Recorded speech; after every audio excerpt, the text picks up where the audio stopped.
Tio, you went to a pretty small school in the South in Tennessee. Tennessee. Was that, when you were playing ball there, was that any different than when you were playing in the pro leagues?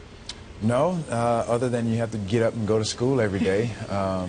Twice as much work. Exactly. So, I mean, I think there is a situation where I think guys should somewhat get paid, especially in college. What that amount is, I don't know, but these universities, these organizations are making billions of dollars, millions of dollars on these athletes that are star athletes. They're selling their likeness, their name, and making money off of it. Mm-hmm. Coaches are making money off of it, NCAA, the schools. Right, and those are the guys who are doing the hard work. Mm-hmm. What about those who say, well, you're getting an education, isn't that enough? Well, education, that's part of going to school, but in terms of actually going to education, like you said, it's doubly hard for an athlete, obviously, to do all the work. They're going to school, they're going to class, and at the same time, they're going out, they're putting their bodies at risk. Just like we do in the National Football League. We put our bodies at risk and we're getting paid for it.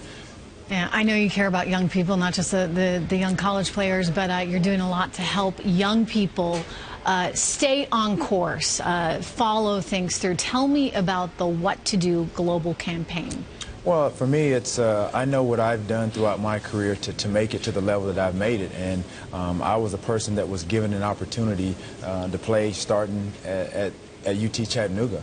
And I know now that there are a lot of kids that really don't know what it takes to get to the next level, whether that's at the collegiate level, and if you're fortunate enough to make it to the pros, that's icing on the cake. But there are a lot of kids out there that don't know what it takes to get to that level. What does it take? I mean, it's more than just going to lifting weights. It's all nutrition. A lot of the things that I did to create and have my longevity in the National Football League, it was more than just lifting weights. That's the easy part. But in terms of being knowledgeable about the body, taking care of your body, nutrition, all of that is what factored in. Yeah, and I imagine keeping focused as well. So I brought a football in. Well, actually, our producer Brian Price brought a football in, and we were kind of hoping you could show us your method for catching passes. Well, any tips you can give me? Obviously, you want to watch the ball all the way into your hands. And then if you see 9 times out of 10 when guys, you start at a young age,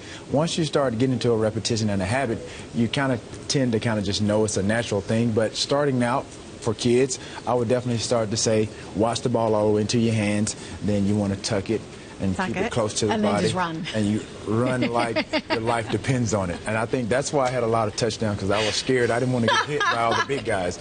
And I know we alluded on concussions earlier, but I was fortunate not to have maybe 1 or 2 concussions, because I was running to the end zone.